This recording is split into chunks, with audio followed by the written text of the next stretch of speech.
What's up, guys? So Seattle has the second healthiest conditions of life in the United States, which is not saying much. 11th in healthcare, second in food, 8th in fitness, 9th in green space. Seattle looks immaculate, right? But Seattle, they have an underlying problem. You see, Seattle has a Zionist problem.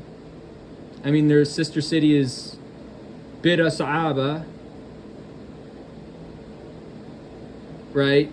They have a Zionist problem, and Seattle has a dog problem, both of which constitute an Islamophobia problem, and I'm going to explain to you why here. So obviously, Seattle has a big dog problem. And again, how to cope. So this is, and I'm just gonna gleam out the.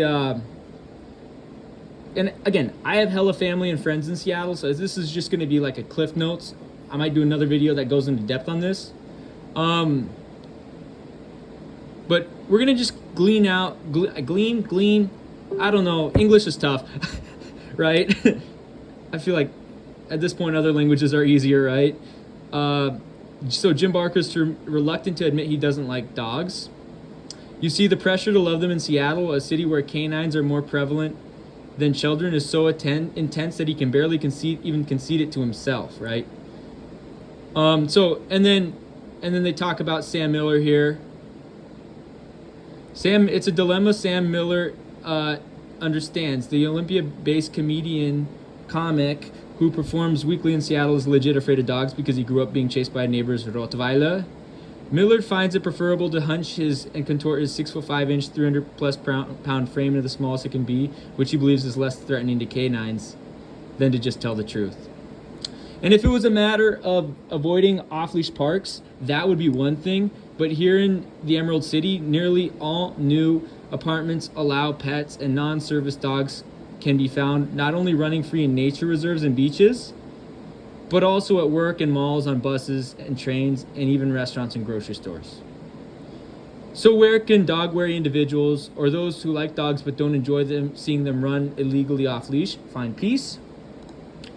Some find themselves spending their free time outside the city, others avoid parks, some stew in silence and vent their frustration about self-absorbed dog owners on internet forums. Still others have resigned themselves to being yelled at or deemed soulless when they speak up in public spaces, right? And then and while this may seem like a small or even amusing matter, it nevertheless touches on significant social issues concerning entitlement, rights, public safety, and how best to acknowledge and handle opposing interests in a dense and ever-growing urban environment. And so it's a safety issue as well as a cultural phenomenon, says Ana Maria Sierra, a clinical psychologist and therapeutic yoga director or educator who believes pets should be as well behaved and polite in public as children are expected to be.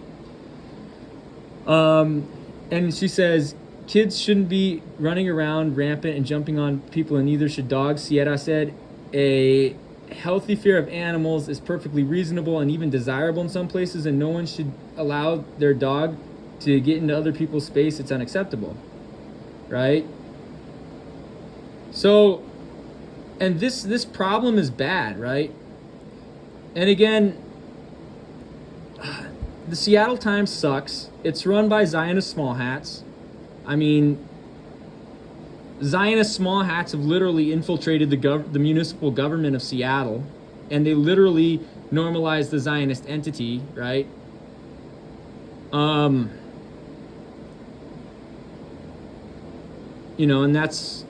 And Seattle is literally complicit in genocide against Palestine because they have a sister city that is full of Zionist squatters and Zionist terrorists, right?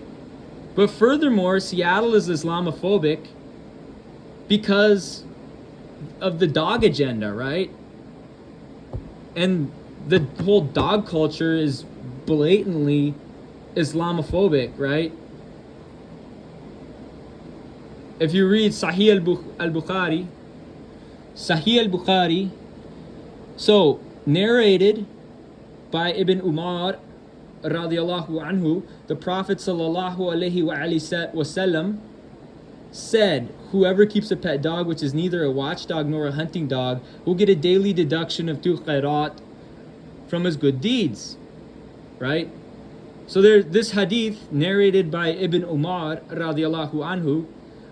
The Prophet sallallahu alaihi wasallam said that whoever keeps a pet dog which is neither a watchdog nor a hunting dog will get a daily deduction of 2 khairat from his good deeds. Again, and then that's book 7, volume 7 of Bukhari, books 67, number 389, volume 7, book 67, number 390, narrated by Abdullah bin Umar radiallahu anhu. I heard the Prophet sallallahu alaihi wasallam saying, if someone keeps a dog neither for hunting nor for guarding livestock, the reward for his good deeds will be reduced by 2 qirats daily. You have book 7, or volume 7, book 67, number 391, narrated by Abdullah ibn Umar radiallahu anhu. Allah's apostle sallallahu alaihi wasallam said, if someone keeps a dog neither for guarding livestock nor for hunting, his good deeds will decrease in reward daily by 2 qirats. So, and then you have book 7, or volume 7, book 67, number 392, narrated by Adi bin Hatim radiallahu anhu. I asked Allah's apostle sallallahu alaihi wasallam, we hunt with the help of these hounds, he said, but if you let loose your trained hounds after a game and mention the name of Allah, then you can eat what the hounds catch for you, even if they killed the game, but you should not eat of it if the hound has eaten of it. Then it is likely that the hound has caught game for itself, and if other hounds join your hound in hunting the game, then do not eat it. Right? Narrated, and then this is volume 7, book 67, number 393. The Prophet sallallahu alaihi wasallam said, if you let loose your hound after a game and mention Allah's name on sending it, and the hound catches and kills the game, then you can eat it. But if the hound eats of it, then you should not eat of it. Therefore the hound is caught it for itself. And if along with your hound join other hounds, and Allah's name was not mentioned at the time of their sending, and they catch an animal and kill it, then you should not eat of it, for you will know which of them has killed it. For you will not know which of them has killed it. And if you throw an arrow at the game and find it dead, and 3 days later it bears no mark, then the wound inflicted by your arrow, then you can eat it. But if the game is found dead in water, then do not eat it. And if it has been narrated, it is narrated by Adi bin Hatim radiallahu anhu. He asked the Prophet sallallahu alaihi wasallam, if a hunter throws an arrow at a game after chasing it for 2 or 3 days, he finds it dead but still bearing his arrow, can he eat of it? Prophet sallallahu alaihi wasallam said he can eat it as he wishes, right? So there's like clear hadiths that say that dogs are haram, right? I mean, book 7, volume 7, book 67, number 395, narrated by Adi bin Hatim radiallahu anhu. I asked Allah's apostle sallallahu alaihi wasallam, we hunt with these hounds, he said, if you send your trained hounds after game and mention Allah's name on sending, you can eat what they catch, but if the hound eats of the game, then you must not eat it, for I'm afraid the hound caught it for itself, and if another hound joins your hounds during the hunt, you should not eat of the game. Right? I mean, this is like, these are like literal hadiths, bro. Right?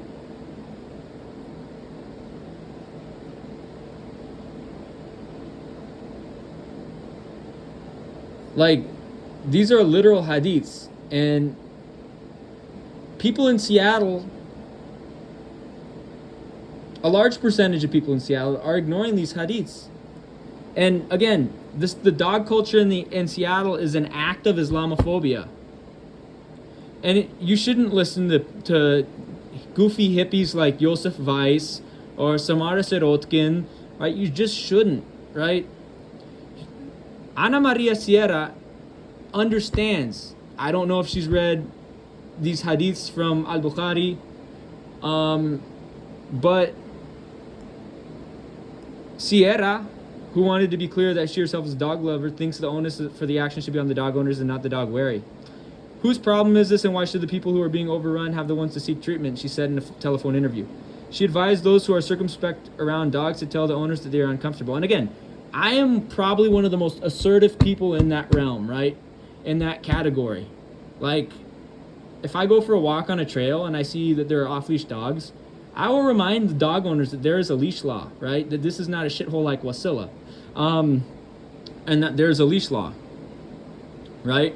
Like, I don't visit friends who have dogs. Like, if you want to visit me, then we can go out for like coffee or for a salad or for a burrito or something, or for some other type of food, provided that food is halal and healthy, right? But I will not visit, and if I do visit, like my mom's older brother has a dog, he has to clean the house and put the dog outside in the kennel for me to come over, and he must make no contact with the dog while I'm there, right? So again, you know, and this is one of the main reasons, there were a million reasons I dropped out of college and I left Willamette University. And this unprofessional environment and the postmodernist Western dog culture is one of the reasons why. And again, I could probably file a lawsuit against Gene Clark. But yeah, and who knows, I might, right? So, yeah. But it's one of the reasons why I left Willamette, right? And obviously Willamette's in Salem, Oregon, and this is Seattle that we're talking about. But still. And she said Sierra wanted to be clear that she herself is a dog lover. She thinks the onus for the action on the dog should be on the dog owners and not the dog wary. Whose problem is this, and why should people who are being overrun have to be the ones who seek treatment? She said in a telephone interview. She advised those who are circumspect around dogs to tell owners that they are uncomfortable. Animal lovers who have compassion for animals need to remember that humans are animals too. If Seattle is being overrun by animals with poor manners, then maybe it's time for a visit with Miss Manners. Maybe it's time for a change of cultural values. Maybe Seattle is being polluted by postmodernist Western values.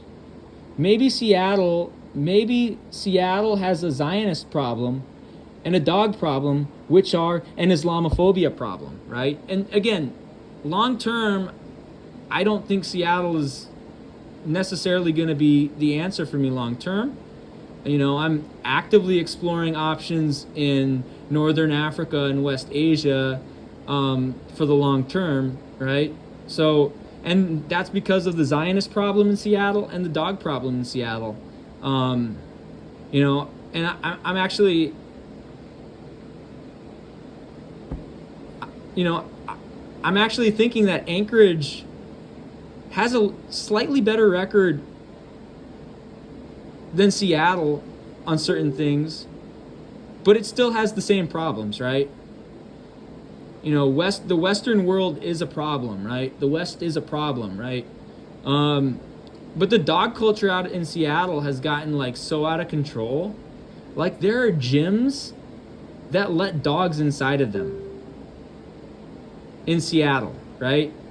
Literally one of the best training facilities in Seattle. A place that I would hypothetically train at were I to relocate there. Literally one of the best training facilities in Seattle has great facilities, but an unprofessional culture due to dogs. And they're literally driving away some of the best athletes in the world, some of the best lifters in the world, right? Like if you look over here, right? Egypt, Tunisia, Algeria, those are the strongest countries in Africa, right? In terms of Asia, you have countries that are such as Uzbekistan, Iran, Bahrain,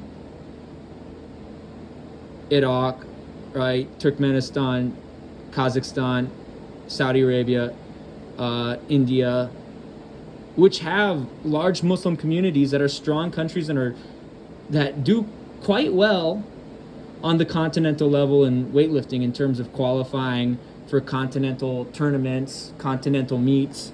And in some cases, such as the case of Egypt, Tunisia, and Algeria, although it's easier to win a weightlifting meet in Africa than it is in Asia, just because Africa is not as strong as Asia is, right? Your Seattle is driving away elite level lifters with a poor, unprofessional culture at their top level facilities, right? Like, check out, this is Aspire Athletics on Yelp. I mean, and the same thing can be said for Rain City. The same thing can be said for a multitude of training facilities in Seattle and across the Puget Sound area. Like, check it out. Great kettlebells. They got some bumper plates, a platform, dumbbells, squat stands for some front squats there, some turf for sled work and plyometrics. You see a brother doing jump rope. You got a safety squat bar if you're not as good at getting to depth in a back squat, right? You have a turf there for sled work, plyos, stuff like that, right? It has the potential to be a good facility if they get rid of their dog problem, which also is an Islamophobia problem. See, they let people bring dogs into the gym. It's like it's not a dog park, and the dog culture in Seattle is a manifestation of Islamophobia. It's tied into postmodernism. It's tied into Seattle's Zionist problem. Again, dude doing push-ups next to his dog, right? And here you go. There's their warm-up section. You have a little elliptical you can warm up on, right?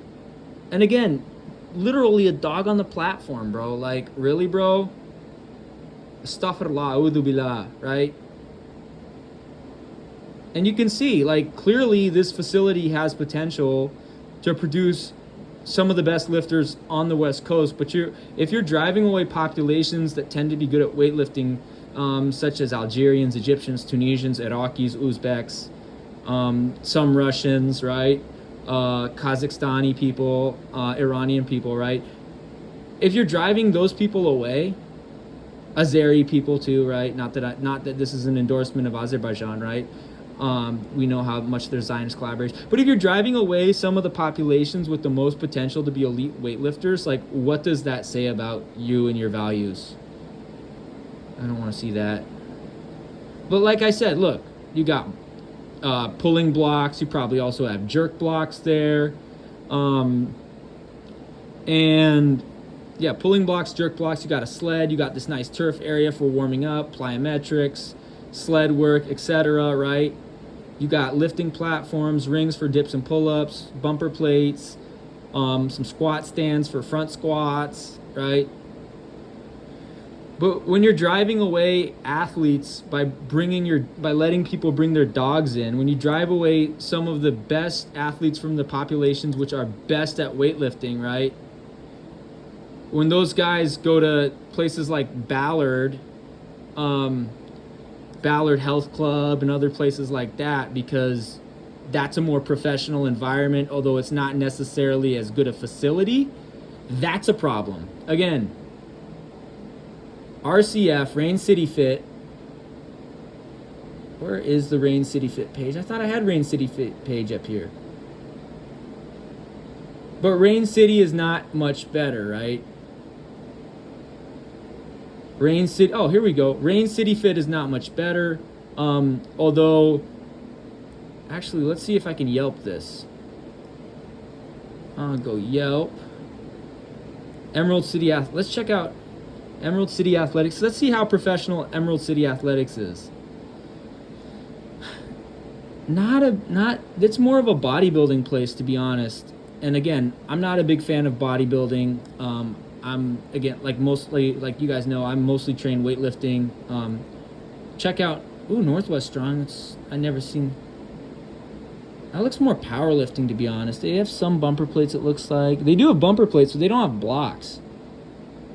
It's like a cross-training place for, like, soccer players and basketball players, mostly. Or maybe a powerlifting place. Like, I don't see them having jerk blocks or, like, actual platforms. Like, Aspire does, right? Unless, how professional are they? Like some people, like they cover up their unprofessional behavior because they know they'll drive people away. But when you go on Facebook, like you'll see, oh, they're not professional. They have dogs that they let people bring their dogs to the gym. Like, you know what I mean? Like I'm looking for tip top professionality. Like, oh, and then you have Rain City Fit. And again, Rain City has a Soto location, a Capitol Hill location. Again, look, see, they're hiding this on you. They're hiding because like if you go on their Facebook, it'll show you how unprofessional it is, right? Again, Aspire Athletics is probably the most blatantly unprofessional, right? But when you go on Facebook, you see like most of these places don't have a professional environment. And I'm there to like train like a pro and quite frankly be a pro, like, right? So yeah. And also a lot of these like Rain City Fit, like they let people bring their dogs in and they have rainbow flags and shit. And like those are things that could inherently potentially alienate. Oh, they got dude, they have blocks in athletic form. I'm gonna check them out. Like, check it. They have pulling blocks, it looks like. And they have platforms. And they have bumper plates. Oh. That could be... Right? I mean, and at my current facility I train at, this isn't an issue. There are other constructive criticisms, more to do with the lack of... There's not enough bumper plates, there's not enough racks, there's not enough platforms. They don't have jerk blocks or pulling blocks. But and the only like fully certified USAW facility is across town for me, and it's like a long way. But like I'm at an above average facility right now. I train at an above average facility now. There's definitely improvements they could make.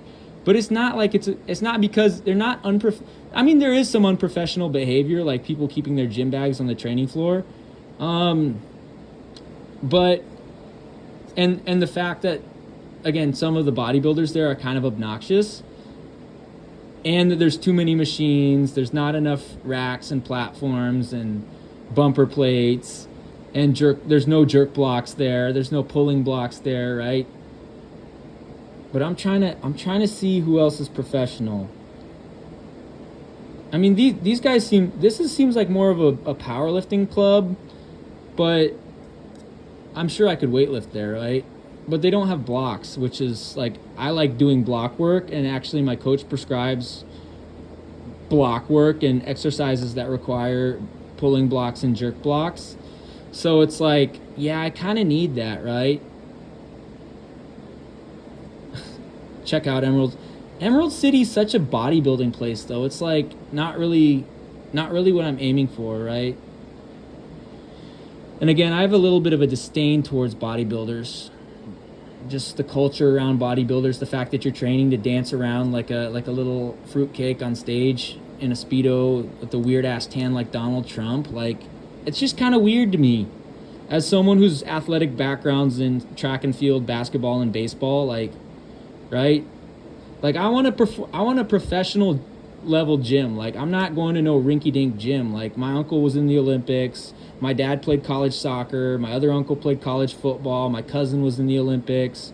You know, my mom was a semi-professional mountain runner. Like, sports are a big deal. My great-great-uncle was an Olympic ski jumper. Like, I'll see this. They have an unprofessional behavior at Persistence Athletics, right? Again, I'm just looking for a good old Olympic weightlifting gym, right? And it's because, to be quite honest, I don't see myself being in the state of Alaska for the long term, but I just don't think moving down to Washington's a long-term solution either, right? And obviously I'm focused on the now. I'm focused on being the best athlete that I can be and dominating the state of Alaska. But there will be a time where it's like, okay, I need a facility that's, you know, fully compatible with my needs and that has, you know, that caters mostly to Olympic weightlifters, caters mostly to javelin throwers, discus throwers, you know, caters mostly to strength athletes. And let's go Rain City Fit, right? And the fact that they have a rainbow flag and they let dogs in their facility, that will alienate a lot of athletes from Eastern Europe, Asia, and Africa, populations that tend to be good at weightlifting, and that will drive them away, right? Like, that's my main concern for these guys. Like, they have a big ass rainbow flag outside, and it's like, okay, but that plus the fact they let people bring their dogs in, that's like a major turnoff, right? I do need to get vaxxed again.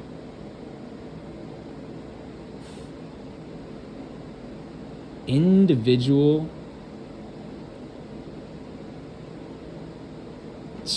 gender neutral. I mean, in some ways that's better than a whole big ass locker room, right?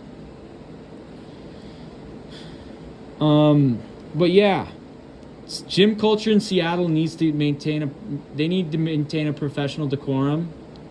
And you know, Seattle has a Zionist problem and Seattle has a dog problem, both of which are Islamophobia problems, right? So, and for Muslims, say from maybe Alaska or Hawaii, or maybe from smaller towns in Washington and Oregon that are looking for a larger city, the ties to the Zionist lobby that Seattle's municipal government has, and the dog problem are major turnoffs. And it's like, well, shit, should we just bypass Seattle and move somewhere in Africa, Asia, the Balkans, Tatarstan or Chechnya or Dagestan, instead of, you know, doing a couple years in Seattle, which is an intermediate step? Should we just go right to Africa or Asia or the Balkans or Chechnya, Tatarstan or Dagestan right away, because of the unprofessional environment in Seattle? And we maintain, no matter what your sport is, right? If you're a weightlifter, thrower, wrestler, jumper, basketball player, soccer player, it's like, no matter what your sport is, if you train jiu-jitsu or you train Muay Thai or whatever, the fact that Seattle, you know, their municipal government has ties to the Zionist entity, they have a dog problem, which is also an Islamophobia problem, and it is infiltrated into their gyms, right? Like, does even Seattle, that seems a bit more professional, but it's a lot of group training, and I'm looking for something, again, individualized plans and something that's an elite athlete training facility, right? Again, I'm descended from some elite athletes. I look for the highest quality. Like, I've trained in some rinky-dink gyms before, and I ain't looking for that, right?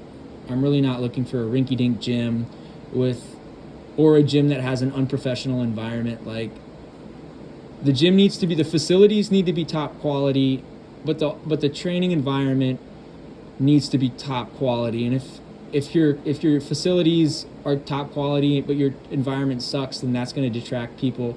But if you have a professional environment, or at least a somewhat professional environment, but your facilities are only mediocre at best, or if your facilities are utter rubbish, like, athletes won't want to train there. So you have to have a professional training environment and good facilities. And again, you have to be in a place that has a good culture. Like, the fact that Seattle's municipal government has ties to the Zionist entity, there's a huge dog problem, which is also, again, is an Islamophobia problem, right?